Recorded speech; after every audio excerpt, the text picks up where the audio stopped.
Benvenuti, benvenuti a Creative Italy e alle nostre serie di appuntamenti con Impara l'arte e mettila da parte.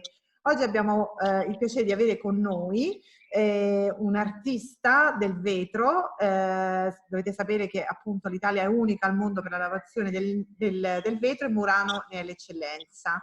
E oggi abbiamo con noi un artista speciale che è molto bravo, che lavora il vetro e si chiama Mauro Vianello. Mauro Vianello, ciao. Ciao, buongiorno a tutti. Ciao. E ci racconterà la sua passione, il suo lavoro e ci darà anche un messaggio positivo di quello che sarà il new normal, quello che chiamano tutti il new normal. Certo. Senti Mauro, buongiorno. Buongiorno a te. Raccontaci Ciao, un po' come sei arrivato a diventare maestro del vetro, qual è stata la tua formazione, come nasci e col tempo cosa sei diventato. Allora, io nasco un po' quasi per caso, nel senso che l'isola, come era vissuta 40 anni fa, tutti lavoravano il vetro, no? Mio padre, che era pasticcere, non lavorava il vetro e tutti i miei amici padri lavoravano il vetro, ero un po' geloso dei loro padri, no? E ho provato anch'io a fare un po' di cose con il vetro, ma era molto difficile.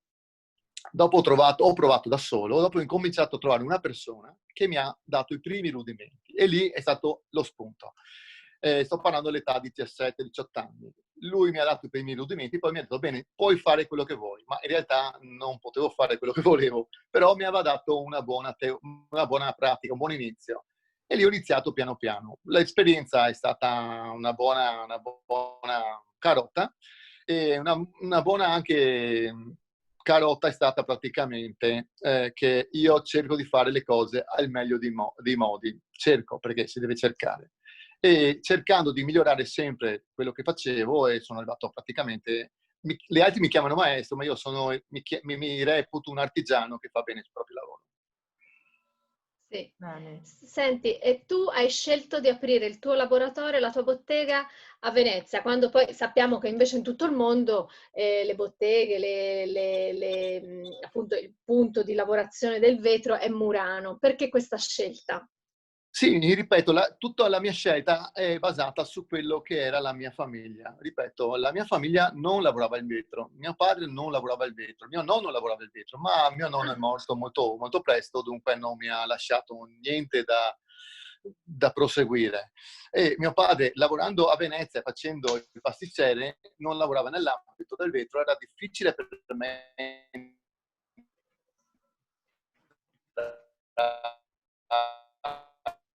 Si interrompe. Sì? Vai. Allora, mio nonno lavorava il vetro, però non l'ho mai conosciuto, purtroppo è morto molto giovane, e mio padre era un pasticcere, lavorava a Venezia, faceva il pasticcere, dunque non aveva le conoscenze nell'ambito vetrario che servivano per avere amici che avevano i posti per affittare. Allora io sono andato in cerca così, da solo, di un posto per lavorare, ma tutti mi dicevano, ma tu sei il figlio del pasticcere, non diventerai mai forse un buon lavoratore del vetro perché non hai le basi della familiarità.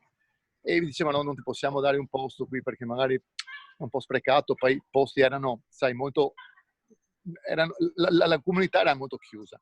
Allora ho deciso di venire a prendere un posto a Venezia e dopo sono rimasto a Venezia praticamente anche quando le mie capacità si sono evolute a rispetto di quelli che magari mi dicevano che figlio di un pasticcere non poteva mai essere un vetraio. Quindi no, ma è stata una scelta poi fortunata alla fine. Sì, dopo io prima ho aperto un primo studio vicino al Teatro La Fenice per capirsi, e dopo però era su un posto che ogni anno veniva l'acqua, l'alta marea veniva dentro e allora ho cambiato location, l'ho presa su un posto centrale sì, ma un po' defilato dal centro. È su un posto vicino al centro perché è vicino al ponte di Rialto, ma è un po' defilato. Però dal ponte di Rialto ci si impiegano 5 minuti di strada a piedi in camminata normale. E il posto, come vedete, è su un posto, vedete alle mie spalle, è un posto molto bello perché se adesso mi giro, vedete anche lo studio, la vetrina dello studio, è un posto molto bello, molto particolare. Ecco, questa è la vetrina del mio studio. Ah, eccola là, Bellissimo. bella. Così vediamo anche Venezia da lontano. Sì. Senti, parlaci un po' di come si svolgono i tuoi corsi. Allora i miei corsi vengono eseguiti in italiano, in inglese e anche in francese, però principalmente in inglese e in italiano. Vengono praticamente, chi non sa assolutamente nulla, viene instradato per accendere il fuoco con le dovute cautele, non ci sono preoccupazioni, non ci sono pericolosità, e viene insegnato le prime cose, proprio i primi rudimenti per toccare con il vetro il fuoco e avere in sicurezza, ripeto questa parola perché il fuoco Sì. fa un po' temere, il fuoco dice ma come uno ho il fuoco in mano, sì, però in sicurezza vengono istruite le persone a lavorare con il vetro. Mm. Sì. E quindi, per esempio, se tu inizi a lavorare con uno studente principiante, Uno studente principiante io lo seguo passo per passo, gli insegno come accendere il fuoco, come inserire il vetro nel fuoco perché non si bruci e come fare le prime cose, i primi rudimenti. Per esempio, di solito io insegno a fare una caramella, che è una cosa molto semplice. Se invece uno studente ha un livello già delle conoscenze, gli puoi preparare naturalmente un corso personalizzato, no? Certo, io ho corsi personalizzati per studenti che sono principianti, vuol dire che non hanno mai eseguito nulla, non hanno mai toccato il vetro, e per principianti, per studenti, chiamiamoli avanzati, che hanno già provato a fare qualcosa, o proprio per studenti che hanno dell'esperienza e magari vogliono conoscere, tra virgolette, chiamiamoli i miei segreti, cioè delle cose che magari ho nella mia elaborazione.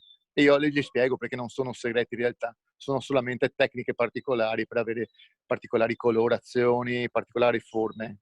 Ci sono vari tipi, vari livelli. I livelli secondo me sono 3: basico, elementare, basico, avanzato o abbastanza avanzato. Senti, invece parlando del tuo lavoro, non dei tuoi corsi, quando inizi a creare un oggetto, che cos'è, Sì. cos'è che ti spinge? Un'idea, qualcosa che hai visto, oppure sei abituato, ogni giorno fai le stesse cose, oppure crei cose nuove? No, tendenzialmente adesso dopo tanti anni che io ho iniziato facendo tutti i giorni le stesse cose, perché era una produzione massiva. Adesso ho un po' variato la mia produzione, un po' chiamiamola d'élite, nel senso che faccio pezzi molto particolari solo per amanti delle cose, collezionisti, insomma, di cose fatte con il vetro, e non faccio proprio cose seriali. Le faccio solo se ho delle ordinazioni particolari di per certe ditte, magari ditte che sono a livello altisonante, insomma a livello mondiale. Però io cerco di fare una produzione che è non seriale, solamente un pezzo, 2 e basta. Difatti chi viene a acquistare il mio studio trova solamente 1 o 2 pezzi, non ne trova 100 della stessa cosa. Trova 1 o 2 tartaruga, 1 o 2 cavalli marini, 1 o 2 pesci pagliaccio, altrimenti un'altra struttura, un'altra cosa. Senti, essere artigiano oggi è complicato? È facile? Quale potrebbe essere un messaggio da dare ai giovani artigiani, italiani e non, che decidono di intraprendere la tua strada? Allora, essere artigiano, io parlo per il vetro, essere artigiano adesso per il vetro è abbastanza difficile. Perché? Ti spiego perché proprio in sintesi. Una volta gli artigiani iniziavano molto presto. Anche io sono andato a scuola, ma ho iniziato nel mio tempo libero molto presto a provare. Adesso le persone, i ragazzi che vanno a scuola, anche all'università, iniziano a fare l'artigiano a 30 anni. E a 30 anni è già troppo tardi, perché iniziare a fare l'artigiano a 30 anni vuol dire perdere 15 anni di pratica. Ed è distruttiva questa cosa. Questa è una pecca di tutti gli stati. Gli artigiani devono iniziare a 15, 14, 16 anni, studiando anche, perché adesso fare l'artigiano non vuole dire essere solamente bravo a fare una cosa. Non so, io parlo per il vetro, essere bravissimo a lavorare il vetro. Perché fare l'artigiano vuol dire bravissimo a lavorare il vetro, bravissimo a parlare inglese, bravissimo a parlare francese, bravissimo nel digitale, bravissimo a spedire una mail, usare Photoshop, Allora, l'artigiano è un multitasking, nel senso servono molte competenze. Non si capisce perché l'artigiano non venga valutato per quello che è, perché in tutti gli stati, io giro per il mio lavoro, insegno anche per università americane e anche per altri studi nel mondo, l'artigiano di un certo livello, sto parlando di un certo livello, deve avere molte conoscenze.